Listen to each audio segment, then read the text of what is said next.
Shirt change. Nobody wants to see me in a wet T-shirt. Nobody. What a solid start to our post-game press conference for the Arkansas Razorbacks. Classy. That's right. A little reminder to please silence your cell phones, and shooting video at the press conferences is prohibited. I am joined by Arkansas head coach Mike Neighbors and a pair of Razorback student athletes, Chelsea Dungee and Kiara Williams. We're going to open with a statement from Coach Neighbors. Then we will direct questions, please, to the student athletes. If you could use the student's athlete's name so that we know to whom you're speaking, that would be helpful. And then we'll dismiss the ladies and take questions for Coach Neighbors. Would you like to begin, Coach? Sure. We've obviously built our program around defense wins championships. We've got it past. She said, huh? But a defensive stop won the game for a change. So really proud of our poise to stick together after another really tough start against even just tougher circumstances in a tougher situation. Really quality team that I thought, for the majority of the game, it didn't look good for us. But when you only lead for 8.4 seconds of the game, thanks to Hunter for pointing that out, it's the most important part. So this is one of those games I think we'll all have to kind of go back and rewatch to remember exactly kind of how it happened. But the timeouts where I thought were really key all the way through, the half times, the way they were talking to each other, the words they were using, the way they just talked to each other is the reason that no deficits ever too much to count this team out. If you have a question, please raise your hand. We have assistants on both sides, and please state your name and media affiliation before your question. Alyssa Orange with the Big Trail Nation in Fayetteville, Arkansas. Kiara, I want you to talk me through those two free throws. First, being able to pull down that rebound and get fouled, and then what was going through your mind as you were making both of those? Well, with the rebound, all I was looking at was the ball. It didn't matter who was in front of me or who was around. Like, the ball was my go-to. And during those free throws, I remember I was just thinking, like, I've made all of them the whole game. Like, these two aren't any different. Yeah, it's big, but I can still, make them. So that was my whole thing, is just trying to stay poised and not think too much. And I knew my team needed it, so I just wanted to pull through for them. Tyler from Sports and Culture. Chelsea, did the zone they was running at you guys in the first half seem to bother you a little bit? We struggled to get in the gap and force a second person, but once we settled into it and found our shot, we got a little bit of a momentum going.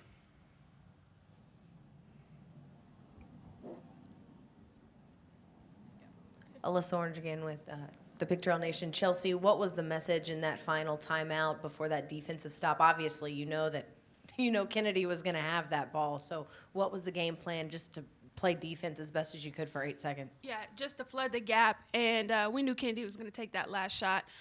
So just helping whoever was guarding her and just helping our teammate and securing the rebound. Tyler from Sports Culture again. Can both of you speak on the overall team effort you guys displayed today? Chelsea, if you could start that for us, that'd be great. I think we fought the whole game. Our three-point shot, we struggled from time to time, but we fought together. We stayed together, especially on the defensive side, being in those gaps, helping each other out. Same thing. We, during halftime, this is probably one of the most times that we've, ever sat down and talked and actually listened to each other. We're like, hey, this is what we need to do. We're all came together as one. So it clicked on defense in the right time, and we knew our shots was going to fall. We've been in those situations many a times before, and we knew that, tried to keep telling Chelsea and Amber and Lex to keep shooting. We knew they were going to make it. Mm-hmm. Sorry. I asked to silence this. Okay. I didn't hear you. It's totally okay. Give us a second, Paul. Go ahead. Paul Martin, Arkansas Democrat Gazette. Question for both of you, but for Kiara first. Perception of this team, kind of fair or unfair, is up tempo, shoot the three. You kind of had to grind one out here, or does this change that in any way? Or everybody knows we're a three-point shooting team, and everybody knows their role. So when that's not falling, we just try to have other people step up. And with that, I think me and my teammate Taylor did a good job of on defensive wise and helping that out, so it wouldn't be as much pressure on offense. So. Yeah, and I think this team is special because at any given night, anybody can take over and help us win. And I think that's the special thing about this team. For both of you, and Chelsea, you can start. You guys were both in this situation a year ago, down 16, won by 7, down 17 today, 1 by 1. How much did last year continue to help you guys say, we've been here before, we know how to win this? Yeah, we mentioned that. We had a little pregame video that we watched, and we watched those last couple of minutes, and that just fired us up. We knew what we were against, and we knew what it took to win. We just kept saying that we've been here before. Like, we all know what we're capable of and, like, how to shoot it and how to get stops. We just needed to lock in, and we all knew we can do it. So, We have one final question for the student athletes. Kiara, this is for you. Knowing that you're going to have to get some points in the paint somewhere, did you sense that maybe you're going to have some kind of increased role in this game, or mentally, what was like that for you going in? At first, my mindset was just to play defense and to stop them on offensive rebounds. But when we noticed that Sierra went out, that was the time that I was like, okay, I can score. I just need to step up and try it, and hopefully my teammates have my back. So, and they did. So, Ladies, thank you very much. You're dismissed. Appreciate you.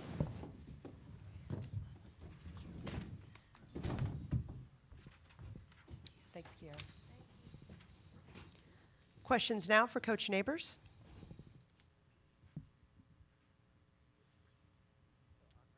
Alyssa Orange here with the Pictorial Nation again. How big was that opening of the second half when you guys were able to put, I think it was 8-0 run to start that off and really cut into that deficit? Maybe even gotten to 10, I think Jeff said. But, we talked at halftime about throwing it. We drew a little circle on where we needed to get it to, either by driving it there or throwing it there, and that's what Kiara was talking about. And then that opened up. That was the key to getting it opened up a little bit, and a couple of shots fell. The key to building momentum is when you tell the kids something, you hope it works because that makes them feel like, okay, this is it. And we had a couple of very good breaks go our way, and it just snowballed.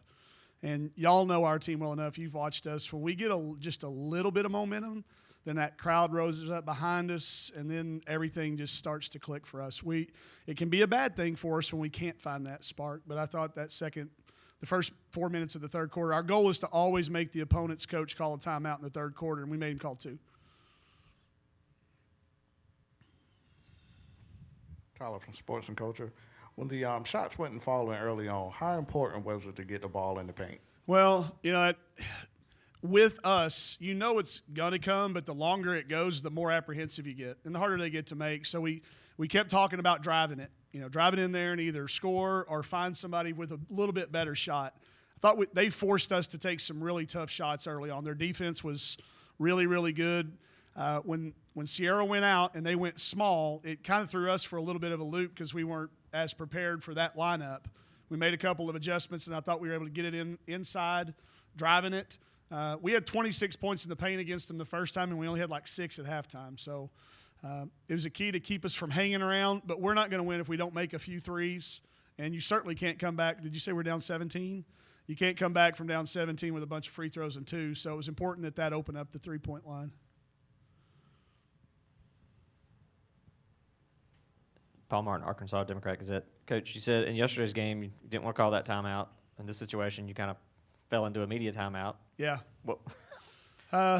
It was – I knew that this game we had a chance to win it in the end. I didn't want to waste the timeout. The media was close. 12 was kind of my number, and they were setting on 12, I think. Did they get to 12-0? And Todd said, we're 30 seconds away, let's see. So we were able to save that one this time. But that's just knowing your team and knowing your kids and knowing that you don't have to do the same thing every time to get the same results. So, if we would have lost by 1 point, I'd probably gone back and second-guessed myself to death, so I'm not going to overstate that it made that big of a difference. But I just think knowing your team and giving this group – if you give this group confidence and a glimmer of hope, they'll usually come through for you.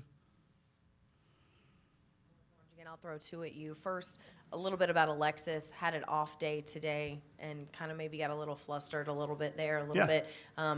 Just kind of the talks you've had with her, what she was going through. And then secondly, as I asked Kiara, what was going through your mind when she was at the free throw line and then again on that 8-second defensive stand? Okay, I'll answer them in reverse order. Remind me about the Lex part. I'll write it down, but I'll probably forget. Kiara has been shooting it great in practice. So we were over there talking about when she makes it, not the if contingencies. It was when she makes this, let's make sure we got our best defensive lineup in there.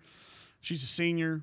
She's filled a role this year, battled through injuries. We've all talked about how vital she has been in staying with our program when we got there. So just kind of had that feeling she was going to make them both. And then we did sub. We went with a small lineup that we could switch out on. And we wanted to switch all ball screens. And instead of going 5 guards, Taylor is basically a big guard. And I know she and Kennedy were high school teammates. I don't know if everybody's put that together, but they played together for a long time. And she wanted to be in the game at the end. And if you go back and look at the clip, when they switch screens, she is in a defensive stance, and she made her take a really, really tough shot. So there was a little strategy involved in the defensive switching.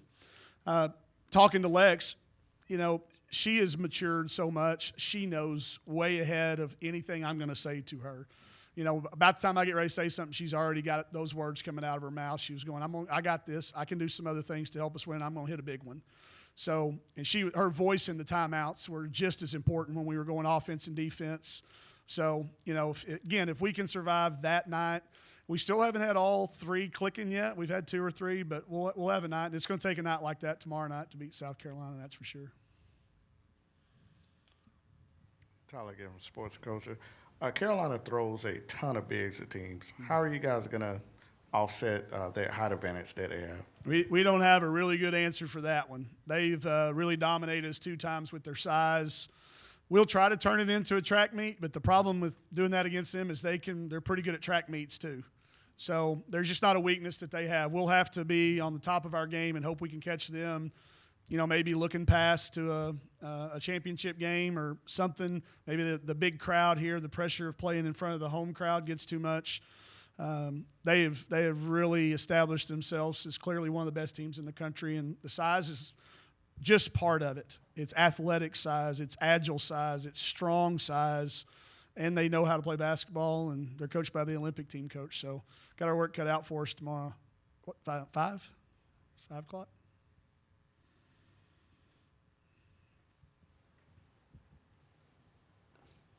Paul with the Democrat Gazette. You kind of referenced this early on, winning a game with a defensive possession. Is that Hadn't happened very often. But, it wasn't just that one possession. We played great defense in the last 6 minutes of the game. We were in flooding in gaps. We made their shots a lot harder. We really cleaned up their offensive rebounding. They didn't get ones when they needed it. That last possession is the one everybody talks about, but we had to get some stops along the way. You can't cut into a 17-point lead trading buckets. So, and it was stuff we talked about doing from the get-go, but talking about it and being about it's 2 completely different things. Amber is such a good help side defender once she started getting in the right spots. And guys, nobody has talked about Michaela Daniels, the job that kid does night in and night out, guarding the other team's best player. And she guarded Kennedy Carter and made her work for it. She had to take 20 shots to get, or 25 shots, counting free throws, to get 23 points. Michaela and IT did a great job on her tag teaming, but Michaela has, as a freshman, come in here and not only done that, but gets this. She's our leading scorer today, too? Yes, that's correct. Wow. Yeah. Do we have one final question for Coach Neighbors? Thank you for your time See today, y'all tomorrow. Coach. I will give you your phone back. Oh, thank you. My bad. That's my fault. I thought it was dead.